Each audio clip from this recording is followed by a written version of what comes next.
All right, we are back with the FloTrack podcast, FloTrackPodcast at gmail.com. Got a lot to talk about today with my co-host Gordon Mack. I'm Kevin Sully. Gordon, we got a world record. We got a collegiate record. We even got a North American U20 indoor record. How excited are you? I mean, I'm just excited that we had 47 D1 or not D1, 47 NCAA indoor meets last weekend. 47. Like, Okay. that's a little bit of normalcy there, right? When's the last time we had 47 track meets in a weekend? You'd know the answer to that better than I, or better than probably everybody else listening, because you keep close tabs on these things. But you're right. Over the weekend, scrolling through the results, looking at social media, seeing crazy fast times pop up, it did feel like a normal weekend. And it was so strange because ordinarily we'll see one of those things happen in a weekend, because there's three meets and one of the three meets produces a fast time, or there's a random time trial or a road race or a virtual meet and someone does something spectacular. But this, yeah, it felt more like, I guess, about a year ago, around a year ago or 11 months ago, in terms of just the volume of results that were coming through. Yeah, and it's interesting to see that a lot of these athletes haven't missed a beat. You know, the long break hasn't really stopped them from being able to go out there and put up a great mark or a top tier mark right away. Mhm. We'll go through some of the top college marks and some high school and some pro marks, but uh, it felt like just normal. It felt like a good old normal. It's weird what you used to take for advantage now. Just it feels you're grateful. You're grateful for normalcy, which I think we Mhm. kind of had this past weekend, which is kind of nice. Outside of the Yeah. Sixers losing and their game getting postponed and all that stuff in the NBA with 14 games being postponed, but outside of that, Yeah. things are kind Yeah. of Yeah. normal. Yeah. I think this tweet from LSU coach Todd Lane is pretty interesting in light of what you were saying. And he tweeted this weekend, this indoor collegiate season will see many more bigger marks earlier than usual, a sense of urgency and people getting to their main event earlier, because never know when you could be quarantined or shut down and miss a few meets. Happy to return to competing. And you looked at the results and it was borne out. You saw fewer people messing around with 600s or 1Ks, not to say nobody ran those events. You saw a lot of people getting after it right away, because if you're trying to qualify for NCAA indoors, you don't know how many opportunities you are going to get. You have a schedule on your team's website, but there's no guarantee you're going to be able to run all those meets. You're not guaranteed that the school hosting those meets is going to continue to host those meets. So if you have an opportunity and you're at a starting line, you need to make sure that it's a good one in 2021. Yeah, so I think we should run down some of the top performances that went down, and then I'll do a little bit of the under the radar marks that I Mm-hmm. noticed because I'm keeping track of rankings here, there, and all that good stuff. Yeah. Well, we should start with the world record, because it's a world record, even though it's not in the United States and it's in the indoor triple jump. But listen, hey, indoor triple jump world record, that was enough for Yulimar Rojas to win World Athlete of the Year in 2020. So maybe this will be enough for Zango to win World Athlete of the Year. But Hugues Fabrice Zango of Burkina Faso, 18:07 in the triple jump. Anytime you go over 18 meters, that's a massive performance. He's the first guy to do it. Indoors, breaks the world record of his coach, Teddy Tamgo, Gordon. And that's one of the top 15 performances, indoor, outdoor, regardless. So monster jump there for Zango, which means, some competition, if you're looking at this from the US perspective, from for Christian Taylor in the Olympics. Yeah, I mean, I feel like even though it was a world record, similar to when the women's world record was broken last year, it's kind of hard to, for some reason, it's like not as marquee of an event where It's not like breaking the mile world record, 100-meter world record, so it's easier for it to go under the radar. The one thing I thought though when it happened was I need more Christian Taylor indoor triple jumps because I was Mm-hmm. like Mm-hmm. Christian Taylor should be the world record holder in everything, indoor and outdoor. Like he's like dominates every event for the past decade. Uh, Constantly just like being able to perform the championship level at the right moment, at the right time. And then, it's the guy who gets third goes out there and breaks the world record. I'm like, Christian Taylor should own it. So I think we need to have a Christian Taylor Invitational every weekend until the world record is under his belt. That's what we need. We need to start that. That's interesting that was your takeaway. When I watched this, I thought I kind of felt bad for him that he got his world record moment, Zango, but there were very few people there to see it. You could hear a pin drop every single time his foot hit the ground. You could hear it because there were so few people there. There was some applause and some celebration, obviously, when they put the mark up and you see that he jumped as far as he did. But man, these athletes train a lifetime for that moment. There's no guarantee when they're going to get it. I'm sure that he'd rather have it now than risk not having it at all. But just being able to celebrate with the crowd would probably take that to the next level. When you're growing up and you think about breaking world records, you don't envision doing it in a. I don't know how many people were there, but it sounded like maybe 100 people were in the facility, 50 maybe. I'm not sure, but it was so. It looked so low key for such a big performance.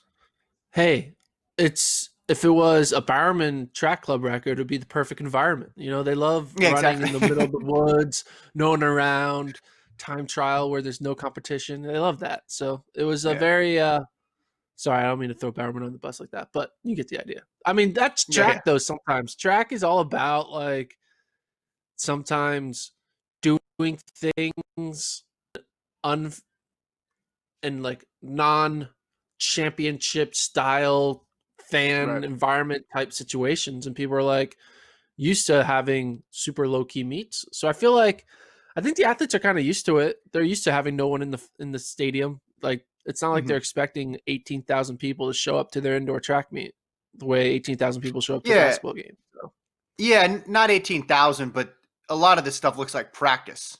It looks like a big D1 team's practice. The amount of people that are actually in the facilities when they're jumping or throwing or running. You want a little bit more. Maybe not 18,000, but even like 1,000 can get pretty loud.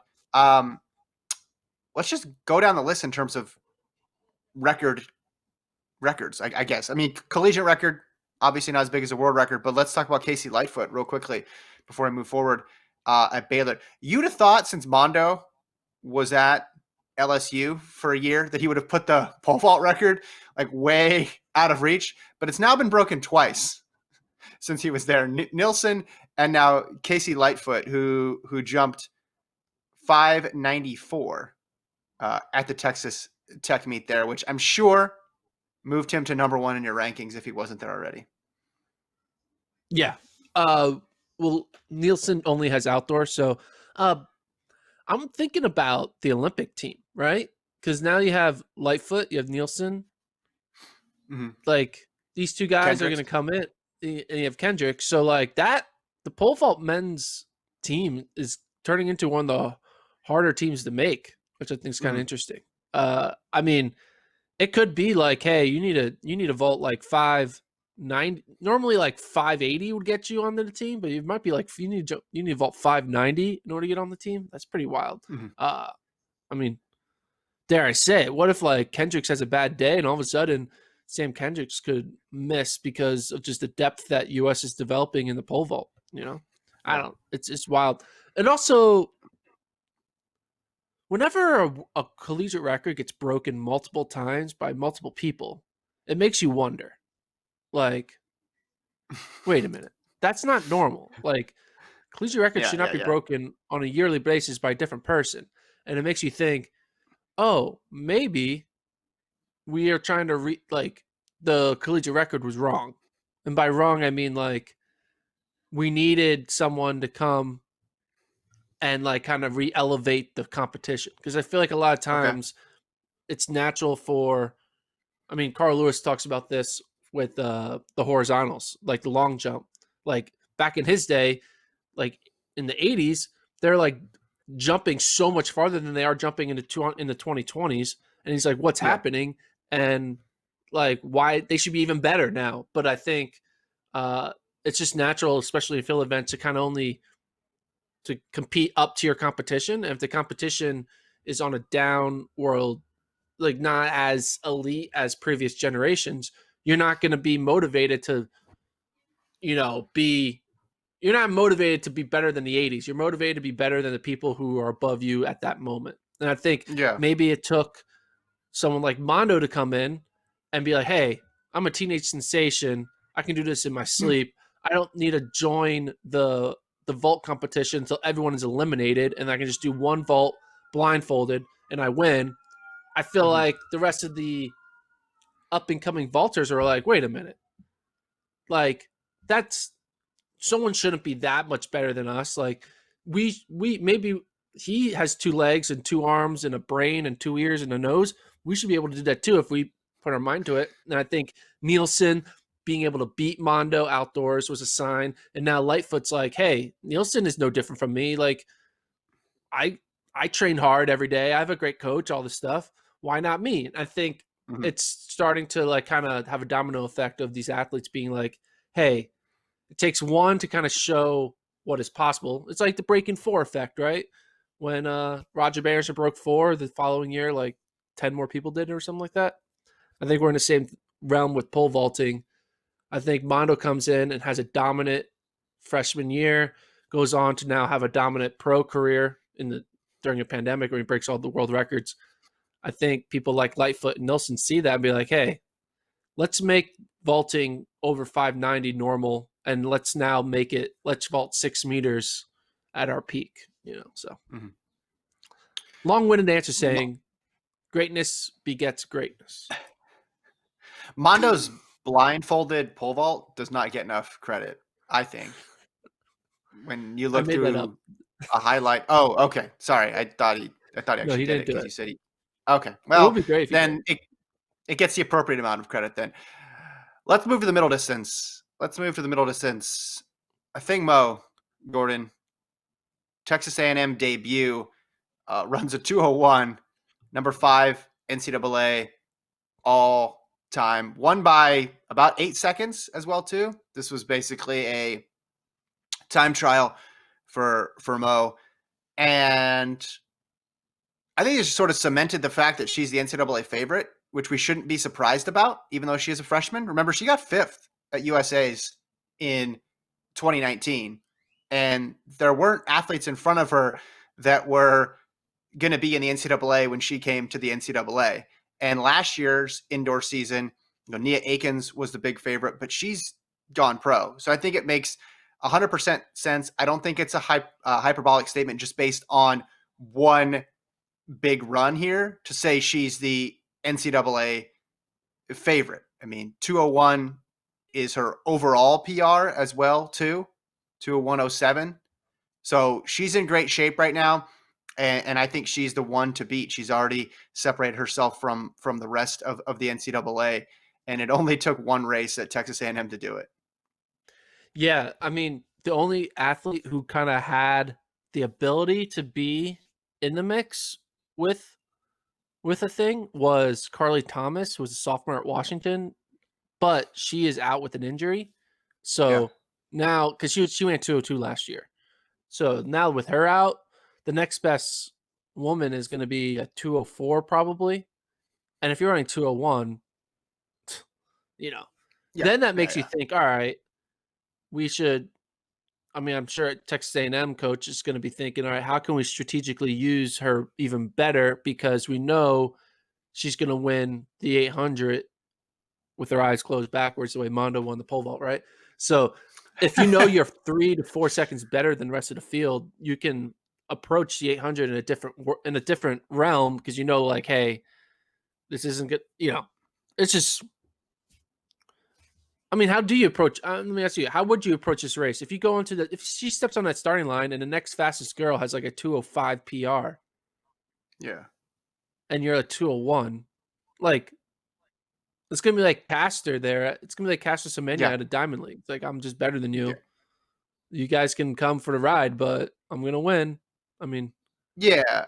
And she seems to be most comfortable that way. We've seen her run a lot of fast times where she wins by huge margins. So I would definitely think she's going to just run that strategy back as much as she can this year. But I don't know how else would you use her in her freshman year. I would think you just try to get it's her first season, just give her one race, see if she can win a national title and be happy with that. I don't know if does A&M have a DMR potential where you could use her. I don't know, I like think in putting the her, 400 in the I was like, yeah, 400 and the 400. mile. I don't know. Yeah, No, but I don't know. I the mean, 400. it's her first. It's her first season. It's her first season. I think you ease her into it. I just think it's funny. In 2020, we kind of forgot how good because there weren't any races. We kind of forgot how good she was, and we kind of forgot that she's going to go into the NCAA system. So you're dropping somebody who was fifth at USA's into the NCAA system. Of course, she was going to be at the top because, like I said, some of the bigger names either have moved on or, as you mentioned, have gotten hurt. So this shouldn't come as a surprise that she's a favorite. There's a part that is a little bit surprising is the fact that she goes this quick, this early with no competition, because you could then see how she's eventually going to maybe run under 2 minutes after she gets another few races in her, which under 2 minutes indoors is serious. That's quite a feat. Not many people do that. I think that she has the 800 meter lock. The fastest time last year in the women's 400 was 51.6. She's on 52 seconds. I think she looks at trying to go for the 4.8 double. Why not? Let's do it. I'm already putting expectations. Let's do it. Yeah. I mean, did this surprise you, the fact that she was this good in the first meet? No, I mean, it was. I was looking when I saw her name on the start list. I was like, all right, this is going to be good. She's going to run fast, and she did. Let's see if she ran the 4x4. I'm going to check. Mhm. There's something to be Um, said for people who we always talk about how, and this is true, the benefit of going to the NCAA system is you get a lot of competition in the rounds. You learn to work your way through it. But there is something to be said for someone who's just used to running out front and they're completely comfortable with it, like Mo was, because that's what she did, because she's never really had any competition unless she ran in these professional settings or professional slash collegiate settings when she was still in high school. But when you're that fast that early, you're not going to have a lot of people to run with you. she split 53.6 in the 4x4 later that day. Mhm. It's pretty good. Yeah. Does she remind you of another A&M runner? I mean, they're all starting. I mean, A&M and 800-meter runners is just like crazy. You have Sammy Watson, Athing Mu, Devin Dixon, Donovan Brazier. Uh, who was it? Who was Ja- the Jamaican? Jasmine Frey. Jasmine Frey. So like, that's 5 all-time great 800-meter runners in a span of what, 5 years? Hmm. It's insane. Yeah. Like Yeah. you that No. normally don't you take any of those individuals and that is like the person that's like the poster child. Well, remember when we had that athlete that's on Mhm. everyone's like athletic department wall? And like Yeah. Texas A&M is like, we had that type of caliber athlete 5 times in a row. And even in them leaving early, we still get more to come back. Like, Yeah. I mean, Sammy Watson left early, Donovan. So it's like, I mean, it's going to be hard for a thing Mo to want to stay around beyond this year, right? I mean, if she Uh-oh, keeps running well and you're then gonna get makes yourself in the trouble again. Olympics, I You're gonna know. get But if yourself in she keep, trouble again. I'm going to get myself in trouble. But if she keeps running this well, goes on and makes the Olympic team, what Oh, else of is there course. for you to do? It's just Of like, all course. right. And I think I'm not going to speak for you, but for me, when you see her run and get fifth at USA's in 2019, your mind immediately goes to, okay, this is a runner who's at that elite level already. You don't really think of her as a collegiate runner anymore. you think of her as Diamond League quality right now. So then you watch this race on Saturday, and she's in a Texas A&M jersey, and you're like, oh, okay, this is not what I expected. This is not how and I knew she committed to Texas A&M, and we did the preview last week. I knew she was running in this race, but it's weird to see her in that setting because she ran so fast and was so good, and we're seeing more and more people go pro early. You just associated her performances with, okay, I'm comparing her times to Ajay Wilson and to Raven Rogers. I'm not comparing her times to collegians. So 201, 202, okay, that's great, but she's going to have to drop off some time to be competitive with Ajay Wilson. But then you say, wait, hold on, 201, 202. No. Compare her to collegians, and she's winning by 10 meters, which is what's happening or going to happen right now. I mean, look at this all-time. I got the all-time list on here. We have her number 5 right now. That's correct? Number 5 in NCAA history. So I don't know. I You wrote think. it down. Yeah, hold on. I got the indoor thing here. I want to read the names and the performances of who else is there. So Frey has the record, 200.69. Aikens, 200.71. Nicole Cook of Tennessee, 200.75. Raven Rogers, 200.9.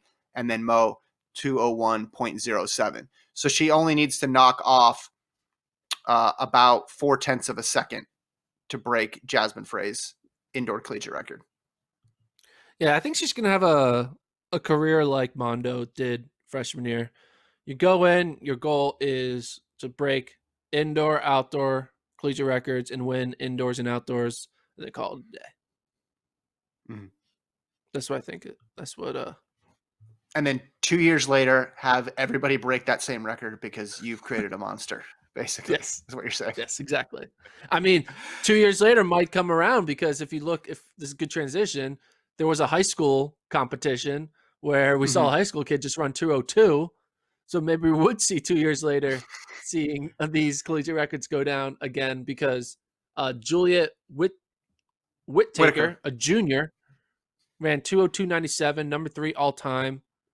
Athing Mu has the record at number 1.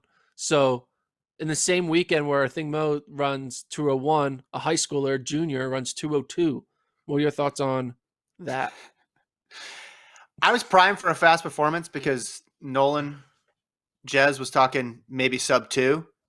And I know that this field was stacked when it comes to the best high school runners in the nation, but the way she ran it was just so controlled, so easy. She just blew everybody out essentially in that middle 400 and looked really comfortable. But yeah, you're right. So she's number 3. I know in the United States we pay way more attention to collegiate records and NCAA records and high school records, but in the rest of the world they pay attention to the U20 stuff. And if you do pay attention to U20 records, Mo is now number 1, and then Whittaker is now number 3 indoors.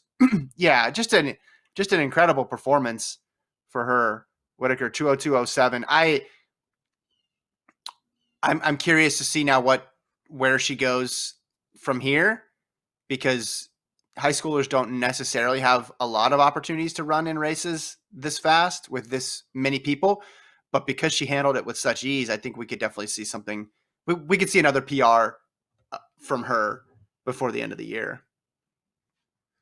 And the Olympic 800-meter trials are going to be so young. You're going to have older.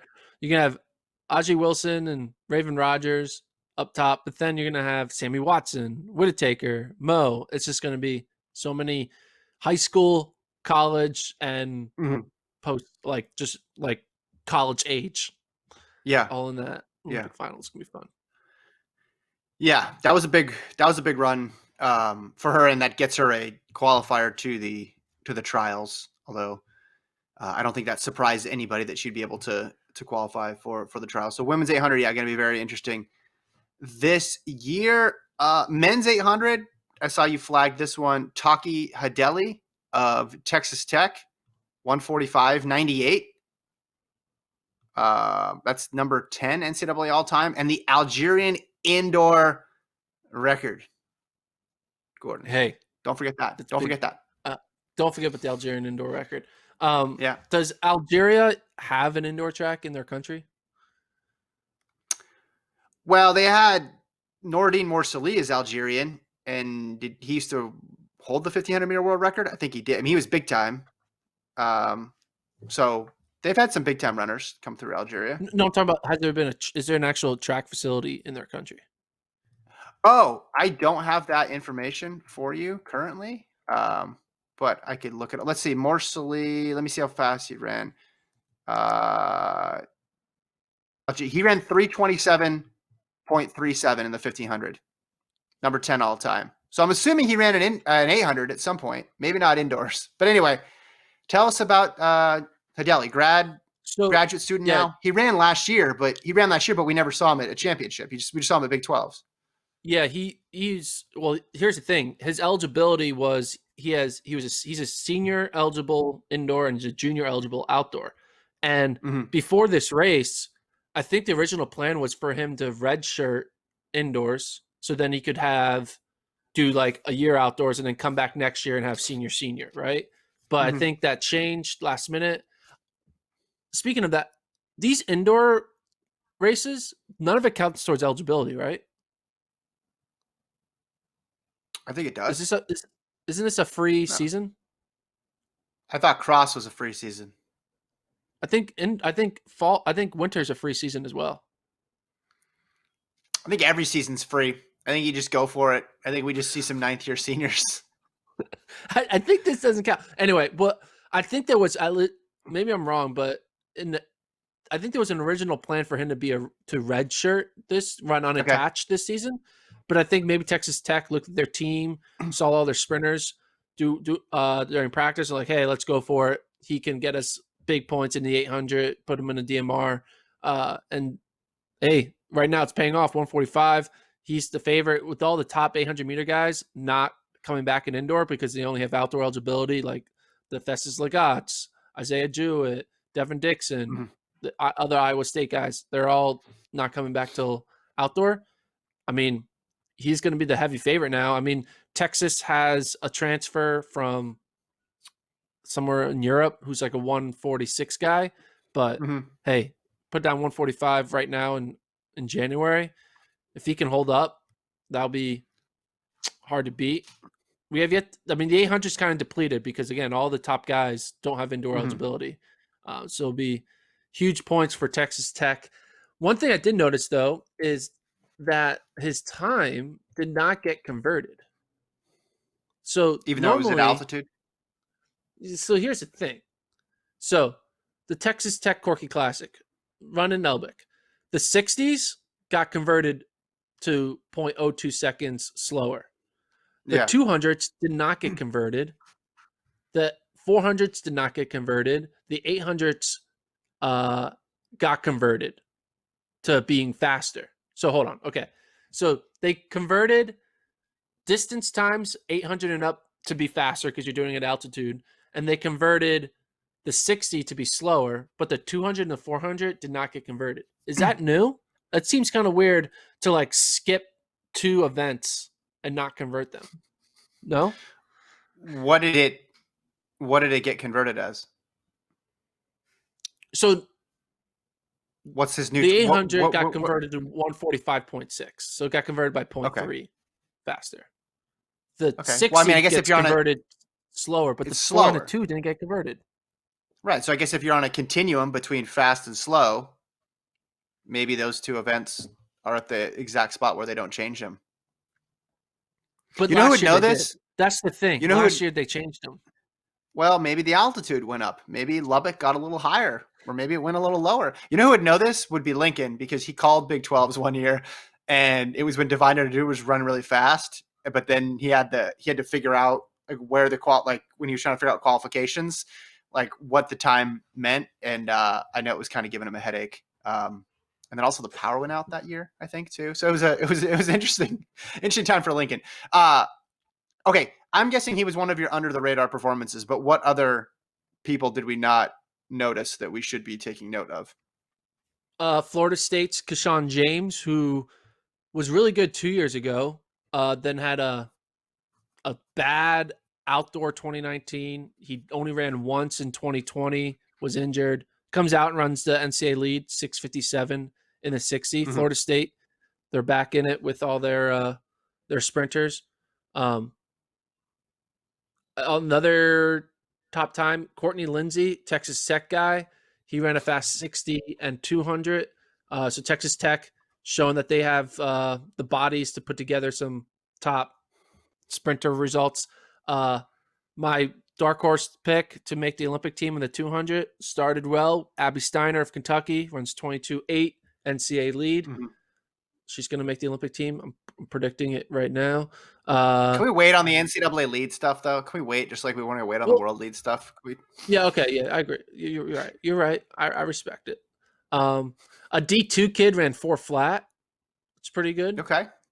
Uh, Where's Lincoln at? I'm going to get a bunch of hate for just calling him a D2 kid and not calling him by his name. So I got to correct myself and not call him a D2 kid. Christian Noble from Lee. He ran 4 flat 0.6 in Birmingham. He's got a 6-second lead over the second guy in D2. It's pretty good. Solid. Christian Noble. Solid win. 4 flat for him. Connor Mance ran a 7:58 3K at their home track, which is at altitude, and it got converted down to a 7:47. So it got converted by 11 seconds faster. Hey, it's pretty good. That's good.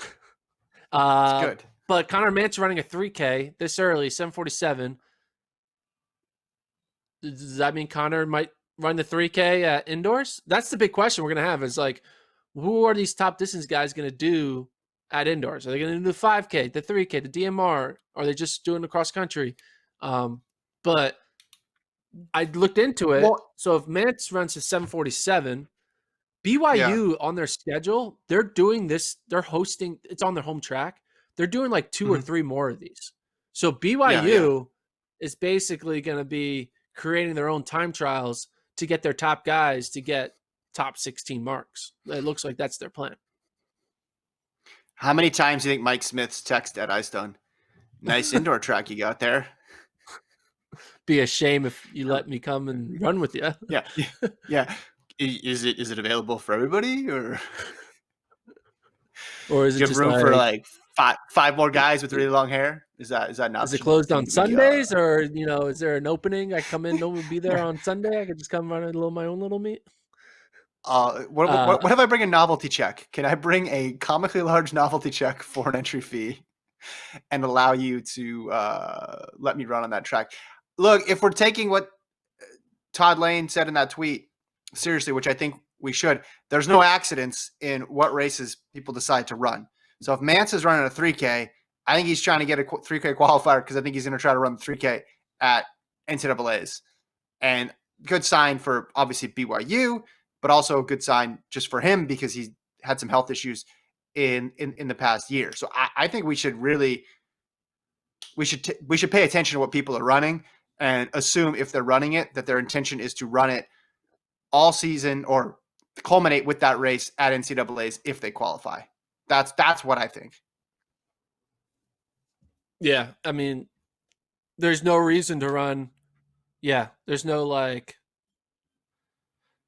No, yeah, I have nothing to add to that. Well, I agree.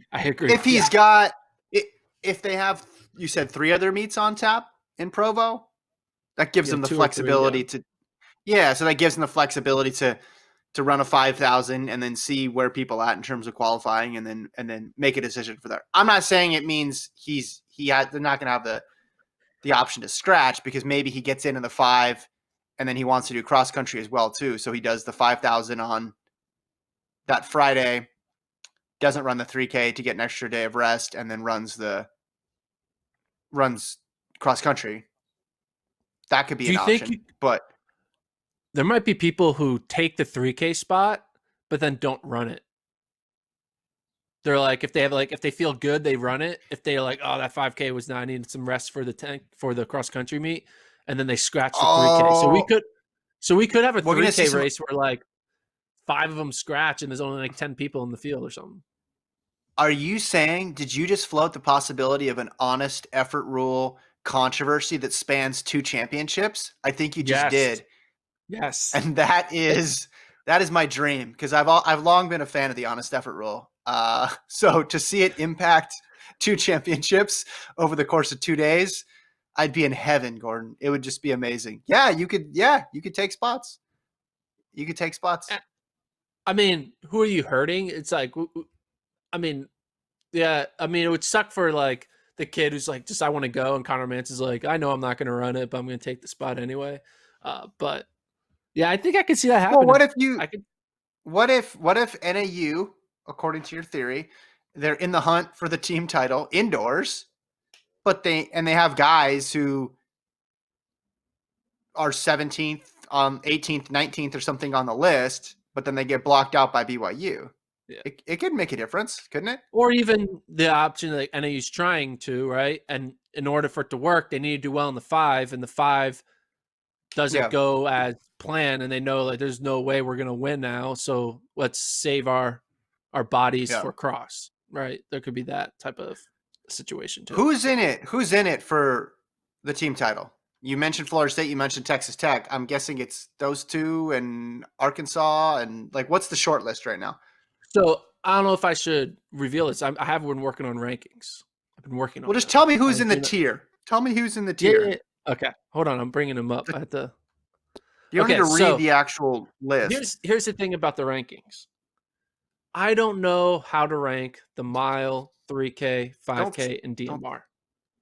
I don't know how to do it. Don't say that. But you don't, because you have no idea. Is Cooper Tier going to do indoors? Because that's a big difference for Oregon if he does indoors or not, right? So basically what I did is I have a tier. I have a who's in the mix without any of those distance races. And then obviously if you throw in a distance races, you know that BYU, Oregon, and NAU would get a shitload of points, right? But right now, the top teams are LSU, Florida State, Texas, Georgia, North Carolina, A&T. That's where I look at the top teams. Tech, Not Texas Tech? Tech is 7th right now. Even with 10 points from Taki Hideli? Yeah. Okay. I mean, they're spreading them out. I mean, here's the thing, though. I have Florida everybody's right in your now, first tier, basically. Yeah, I have Florida right now getting 17 points. They're going to find a way to, instead of getting 1 point in every event, they get 4 points in every event, and then all of a sudden they're back in the mix, right? But the top team is LSU, I would say. Florida State is there. Texas is there. Okay. But the points it's going to take to win, I think it's going to be low 40s again. The points it's going to take to podium will be mid 30s, low 30s. So if you can find a way to get to 35 points in just distance events, if you're BYU, if you're NAU, if you're Oregon, hey, you could podium. And that's so the balance that, or Arkansas, right? You could podium.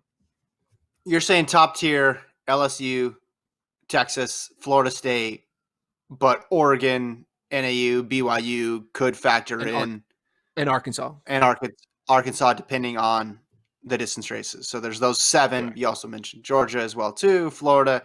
So you really didn't answer any of my questions at all with that. You just named every good team of the last 10 years. I don't know. I just wanted something a little more LSU's definitive. the favorite. How about that? LSU's the favorite.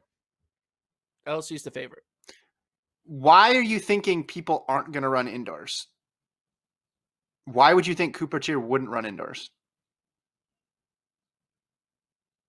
Because cross country. Yeah, I think you're weighing too. I think you need to assume everybody's running everything. I think that's what you should operate under, unless told otherwise. If they have eligibility, they're running both. And everyone is going to double. Yeah. By double, I mean triple, because they'll double and then do cross country.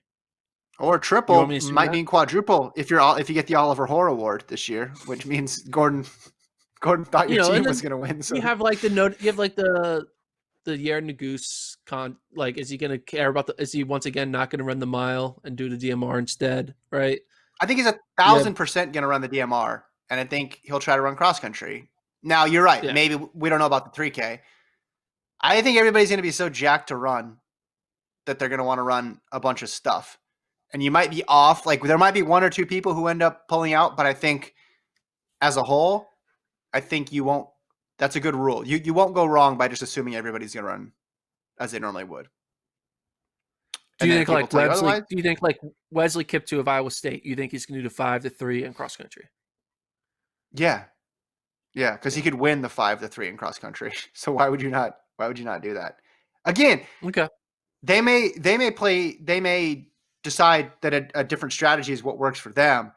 But I think for the purposes of your rankings, I would just rank them as if they're running it and then pull them out once you hear that they're not. Right? I mean, 2 times over a weekend is fine. Everybody does that. 5,000, 10,000, 3K, 5K, DMR, 3K. Like we see that all the time. That it's that third race where things obviously get complicated. But the third race here, we've talked about this before, happens to be the one that people really enjoy because it has the biggest team element to it. And you might just see a lot of DNFs in cross country. People get started and they get 2K in and they're like, oh man, this is a lot harder than I thought it was. I am really sore. I'm going to Yeah. run directly to the airport in Tulsa and we are out of this place. Yeah. I mean, that seems to make the most sense for ranking purposes. And then you're not digging as deep to find Okay. people. So I'll update the rankings with the projected mile, 3K, 5K DMR order, and see. Well, Where people especially stand. the teams you talked about. Oregon, I think, is a good bet that they're going to take indoor seriously. And Arkansas, because they're hosting it, is going to take indoor seriously. NAU, BYU, a bit more of a wild card. But at least with BYU, those guys, they like to race. So what about on the women's side? Before we move on to a news item I want to touch on, women's side, do you have a top tier? Not yet. I'll have that next. I have. I'll once I haven't. I just finished literally. I put this together Sunday night for the men. Do the Mm-hmm. women today or tomorrow, and then hopefully by the end of the week we can actually make it public on the site. So just Okay. we'll All right. wait All right. wait a few more days before I have that. So it's 18 events. You know, I only did the first 18. I have to do the next 18. So Mm-hmm. Fair enough. Okay, I'll assume NAU is number one in that too. I'll just go on that assumption until we hear otherwise. good assumption. There you go. Okay, Alexa Efraimson, Gordon, announced she'll be training with Yeah. Pete Julian's group in Portland. Posted it on Instagram over the weekend. She had been with her high school coach for the duration of her professional career. PR is 4:03 in the 1500, which she set back in 2015 when she was 18 years old. Has some good performances at Olympic trials and U.S. championships, but hasn't yet made a senior outdoor team. What do you think about this move? Well, first thought was Pete Julian's training group needs a team name. That's the first thought. I didn't. She announces that Yeah. I'm joining a training group. Like it's like no, you want to say I'm joining the blank blank track club or blank blank whatever. Yeah. So that was my first thought. I know that's a minor thought, but uh, yeah, I mean it makes sense. I feel like you know changing coaches sometimes can be hard, and sometimes you may go an extra year or two longer than you think.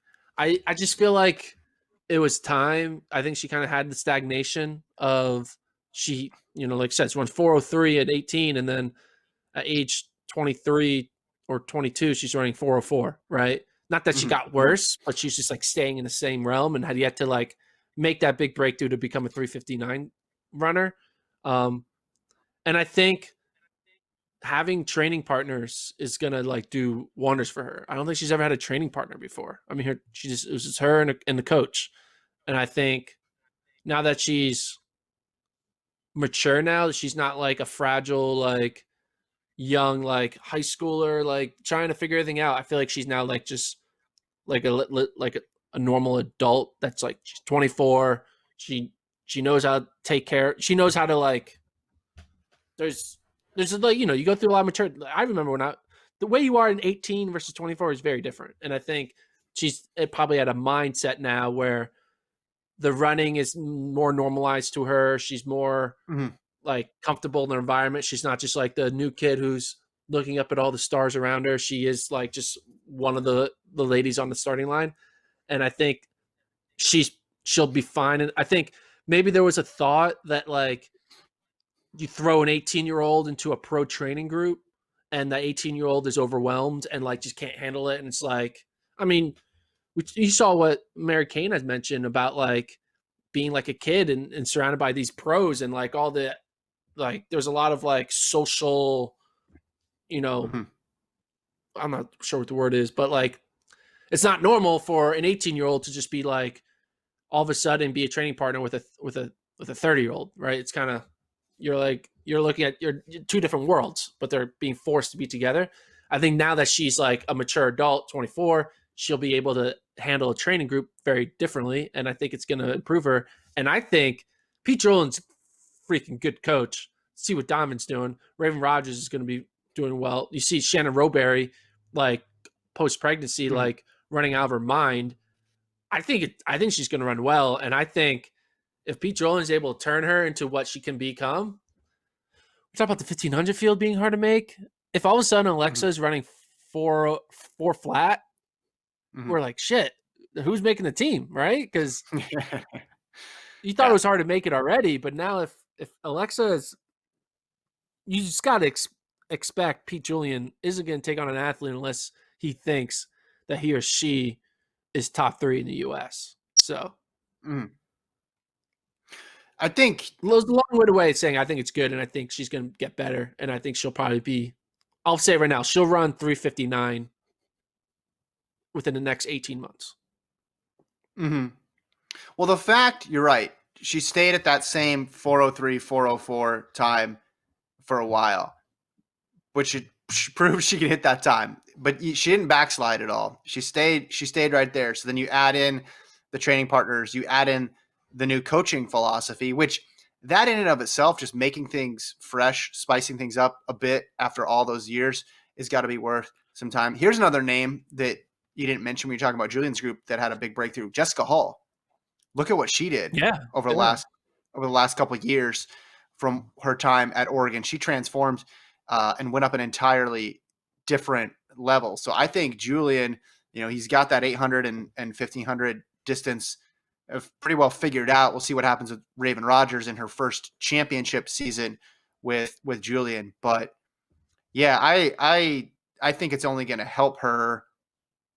It's only going to help her running. I think you're right. When you're at 404, you're with a whole bunch of other people in the United States. When you get under 4 in the United States in the 1500, in the women's 1500, then you're looking around and you see Shelby Houlihan, you see Jenny Simpson, and maybe one other person who's having a great day. But there's just a huge difference between running 404 and running 359. And if he can get her to that spot, then he's going to put her in a position to make a team. So, yeah,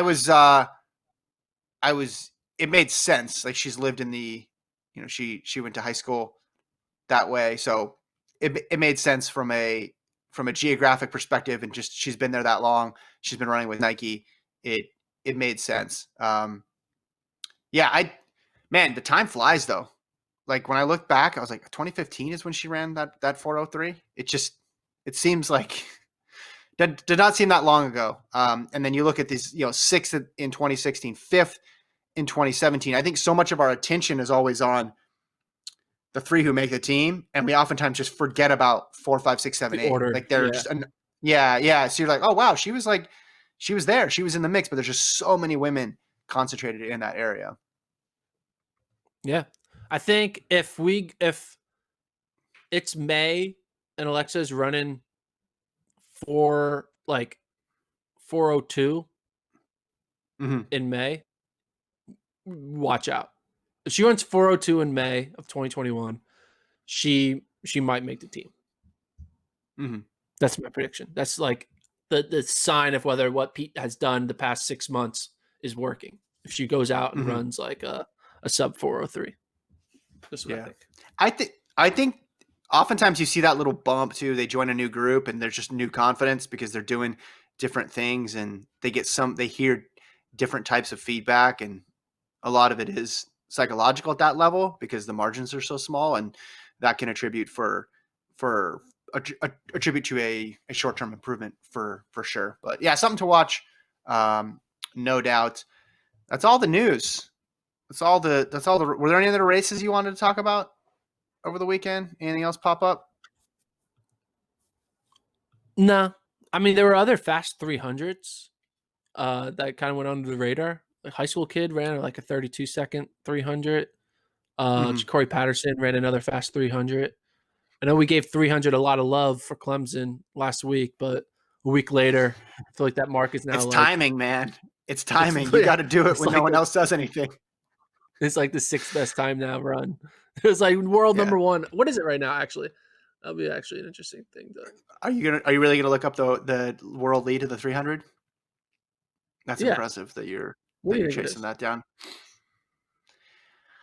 Not sure. I'm more stuck on the people are only going to run standard distances. That's what I want to believe. If we have a week where there's no 300s or 600s, it's a good week for me. Okay, yeah. So it's now number 3, but Okay. a high school kid ran 33:01. So Mm-hmm. Conwell went 32:97, but then this past weekend, Ja'Cory Patterson runs 32:61, Stephen Gardner runs 32:70, and then a high schooler runs 33:01. So Where did Stephen Gardner run that? he ran it at the Crossplex in Birmingham. Okay. The way I think of the 300 is if you're running 33, then you're doing 11-second hundreds, you're going to run a 44 400, which is good. 44-second 400 is good. But you got to go to something under that to get my attention. That's the line I draw, Gordon, with 300s for the men. Under 33? Sorry. Yeah. You got to be faster than 44-second pace. You're running 75% of the distance. That's fair. That's a fair standard to hold, isn't it? Yeah.